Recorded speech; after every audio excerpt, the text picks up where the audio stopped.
Você não quer só ser amado, você precisa ser escolhido. E é isso que está te controlando. Você espera resposta, espera convite, espera confirmação, espera o sinal de que alguém te quer, te nota, te prefere, te mantém.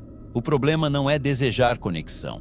É viver como se o seu valor só acendesse quando alguém te elege. Você manda uma mensagem, ou posta algo, ou sugere um encontro, ou demonstra interesse. E a partir daí, o seu estado interno muda. Você olha o celular, interpreta demora, lê sinal. Pensa se exagerou. Imagina o que significa o retorno, ou a falta dele. O gesto foi simples, mas o movimento dentro de você não foi. É aqui que esse mecanismo começa a te controlar. Quando a sua estabilidade depende de ser escolhido, qualquer resposta do outro vira medida do seu valor. Esse é o ponto central. Não se trata só de gostar de alguém, querer reconhecimento ou desejar reciprocidade. Se trata do lugar psíquico que essa escolha ocupa dentro de você. Você não está só esperando uma resposta. Está esperando autorização para relaxar, para se sentir suficiente, para sair do estado de dúvida sobre si. E é por isso que esse padrão é tão controlador, porque ele desloca o seu eixo para fora. A sua atenção, o seu humor, a sua autoestima e até a sua energia começam a obedecer ao sinal de escolha vindo do outro. Esse é o custo invisível. Sem perceber, você começa a viver menos a própria vida e mais a expectativa de ser validado por alguém que talvez nem saiba o tamanho do poder que recebeu. Você manda uma mensagem e em poucos minutos já se percebe emocionalmente preso à possibilidade de retorno. O celular vira centro gravitacional. A atenção não fixa. O corpo até continua no lugar. Mas uma parte sua já foi embora para onde a resposta ainda não veio. E isso revela uma coisa importante. Você não está esperando só uma mensagem. Está esperando confirmação de que ainda ocupa lugar. Esse é o detalhe que muda tudo. A interação foi comum. O movimento interno, não. Porque, quando uma troca simples começa a decidir o seu estado emocional, o problema já não está no contato em si. Está na dependência de escolha que foi projetada ali.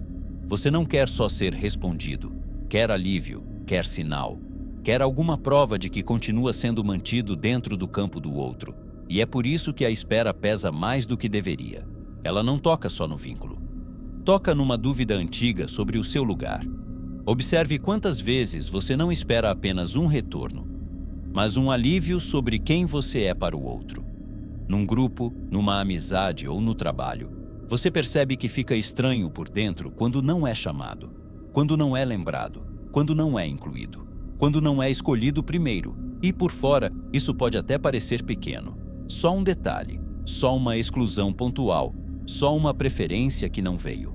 Mas por dentro, a reação costuma ser maior do que a cena, porque não é só frustração momentânea. É como se a ausência de escolha abrisse uma ferida mais antiga, a de não se sentir naturalmente digno de lugar.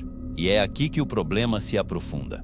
Você começa a confundir preferência alheia com valor essencial. Como se ser deixado de lado numa cena significasse ser menor como pessoa. Como se não ser priorizado naquela hora revelasse uma verdade íntima sobre o seu peso no mundo.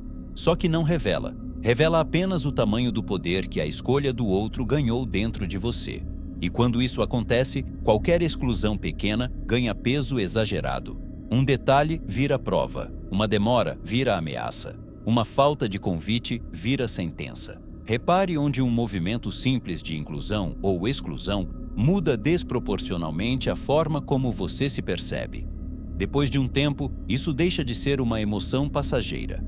Vira modo de viver relações. Você entra numa conversa, num encontro ou num vínculo já monitorando sinais. Quem chama, quem puxa, quem prioriza, quem escolhe, quem demonstra, quem confirma que você continua ocupando lugar. E quando isso acontece, o vínculo deixa de ser vivido com presença inteira. Vira vigilância. Você não está mais simplesmente com alguém. Está em estado de prova. É como se, antes de relaxar na relação, precisasse decifrar se foi eleito, mantido, preferido. Esse é o ponto em que a necessidade de ser escolhido começa a moldar a estrutura da sua presença. Você para de se mover a partir do que sente e começa a se mover a partir do medo de não ser preferido. E esse medo vai reorganizando tudo: o tom, o ritmo, a expectativa, a forma como você entra, espera, interpreta e se oferece. Hoje note em qual vínculo você já entra tentando descobrir o seu lugar, antes mesmo de habitar a relação com naturalidade. Precisar ser escolhido não te machuca só quando o outro não escolhe. Te machuca porque faz você começar a se reorganizar inteiro em função da decisão de alguém. Nesse ponto, o controle já aconteceu. Mesmo sem ninguém te prender, você suaviza a opinião, segura o incômodo, responde rápido demais, se adapta ao ritmo do outro, se oferece mais do que gostaria e faz tudo isso por um motivo silencioso: aumentar as chances de ser escolhido. Esse é o ponto em que a necessidade deixa de ser só emocional e começa a ditar comportamento. Você não está apenas desejando vínculo, está negociando a própria forma para continuar competitivo por afeto, atenção ou lugar. É assim que muita gente começa a se distorcer sem perceber. Fala de um jeito mais fácil, tolera o que não queria tolerar, diminui o próprio contorno, fica mais disponível do que consegue, tudo para não correr o risco de perder preferência. E o problema não aparece só em relações românticas, aparece em amizade, no trabalho, em grupos, em qualquer espaço em que você sinta que precisa continuar relevante para não ser deixado de lado. O medo não é só da rejeição, é do que a rejeição parece provar sobre você. E por isso, o ajuste vai acontecendo antes. Você muda o tom antes, cede antes, se molda antes. Observe onde você muda o próprio ritmo, o próprio limite ou a própria linguagem. Não por escolha consciente, mas para parecer mais escolhível. Com o tempo, acontece uma inversão perigosa. Você passa tanto tempo monitorando quem te quer, quem te chama, quem te nota, quem te prefere, que começa a perder contato com o que você quer de verdade. A energia vai toda para fora. Você tenta garantir lugar, mas vai ficando cada vez menos instalado em si. Esse é um dos custos mais profundos dessa necessidade. Porque ela não só te deixa vulnerável à decisão alheia, rouba também a sua capacidade de avaliar o que está diante de você com lucidez.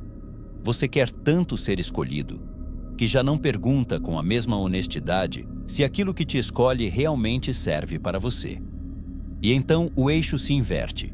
Em vez de relação, vira prova. Em vez de encontro, vira validação. Em vez de escolha mútua, vira corrida silenciosa para não perder posição. É por isso que esse padrão esgota tanto. Você não está só desejando alguém, está terceirizando para o desejo do outro a tarefa de dizer se você pode ou não relaxar dentro de si. Repare onde a sua atenção está mais ocupada em ser desejado, do que em avaliar a qualidade do que está oferecendo desejo a você. Dessa vez, alguém demora, hesita ou não escolhe você imediatamente. Você sente a fisgada, mas não reorganiza a vida inteira em torno disso. Não muda o tom para parecer mais desejável. Não se oferece mais do que queria. Não acelera a presença só para recuperar lugar. Você mantém o seu ritmo, mantém o seu foco, mantém a sua referência. E esse gesto, embora pareça pequeno, muda a estrutura interna da relação, porque a escolha do outro continua importante. Só não comanda mais o seu eixo. É aqui que alguma liberdade começa a voltar. Você pode continuar querendo vínculo, pode continuar desejando reciprocidade, pode continuar gostando de alguém, mas já não precisa transformar a decisão dessa pessoa em veredito sobre a sua dignidade. E isso muda a qualidade da sua presença.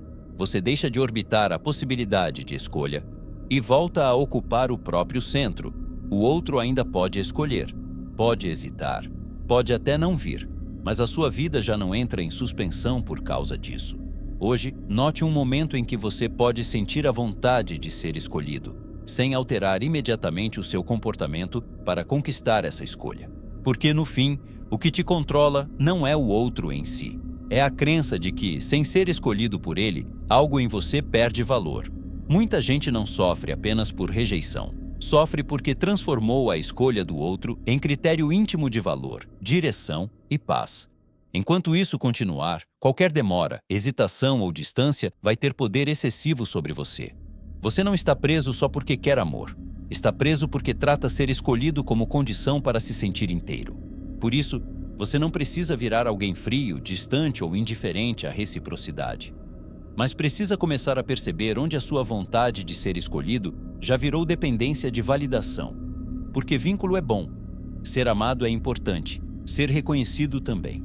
Mas quando tudo isso vira condição para você se sentir real, a sua vida deixa de ser guiada por presença e passa a ser guiada por espera.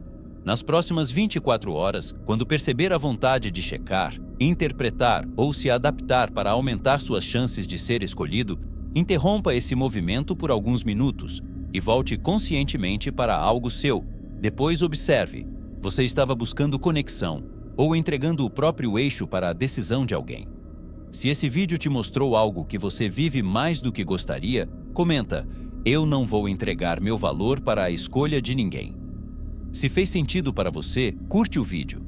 E se você percebeu que o problema não está só em querer ser escolhido, mas em viver orbitando a decisão do outro como se ela definisse a sua paz, clica no card que está aparecendo agora, porque o próximo passo dessa conversa é entender o que acontece quando você não faz falta e descobre que a sua presença ficou previsível demais para ser sentida. E se você quer continuar aprofundando esse tipo de reflexão, se inscreve no canal.